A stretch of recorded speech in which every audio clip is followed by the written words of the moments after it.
السلام علیکم ورحمۃ اللہ وبرکاتہ۔ ناظرین، آپ دیکھ رہے ہیں زین مدنی اسلامک چینل اور میں ہوں آپ کا میزبان محمد زین مدنی۔ ناظرین، جیسا کہ آپ کو معلوم ہے کہ ہم ریاض الصالحین ریکارڈ کر رہے ہیں۔ آج ہم ریاض الصالحین کی حدیث نمبر 37 ریکارڈ کریں گے۔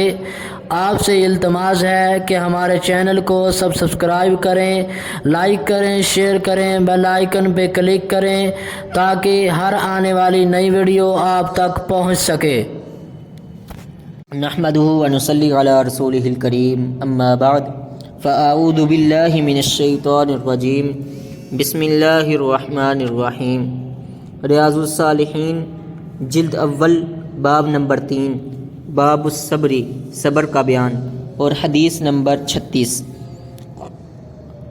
حضرت ابو سعید اور حضرت ابو ہریرہ رضی اللہ عنہما سے روایت ہے کہ نبی اکرم صلی اللہ علیہ وسلم نے فرمایا، مسلمان کو جو بھی تکان، بیماری، فکر، غم اور تکلیف پہنچتی ہے، حتیٰ کہ کانٹا بھی چبھتا ہے، تو اس کی وجہ سے اللہ تعالیٰ اس کے گناہ معاف فرما دیتا ہے۔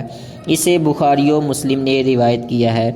اس حدیث کے فوائد و مسائل اخذ کرتے ہوئے حافظ صلاح الدین یوسف صاحب نے پہلا مسئلہ یہ تحریر کیا ہے کہ مومن کے ساتھ اللہ کے فضل و کرم کا جو خاص معاملہ ہے، اس میں اس کا بیان ہے کہ دنیا میں پہنچنے والے آلام و مصائب کو اللہ تعالیٰ نے اس کے گناہوں کا کفارہ بنا دیا ہے، لیکن یہ اسی صورت میں ہے کہ جب مومن صبر کرے۔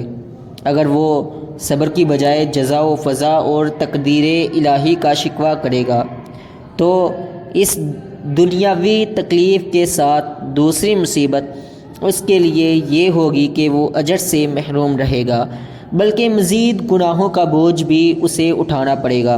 دوسرا مسئلہ یہ تحریر کیا کہ بسا اوقات یوں بھی ہوتا ہے کہ اللہ تعالیٰ بندہ مومن کو کسی بلند مرتبے تک پہنچانا چاہتا ہے، لیکن اس کے اعمال اس کا ساتھ نہیں دیتے، تو اللہ تعالیٰ آلام و مصائب کے ذریعے سے اس کے درجات بلند فرما دیتا ہے، بشرطے کہ وہ انہیں اپنی تقدیر الہی سمجھ کر صبر کرے۔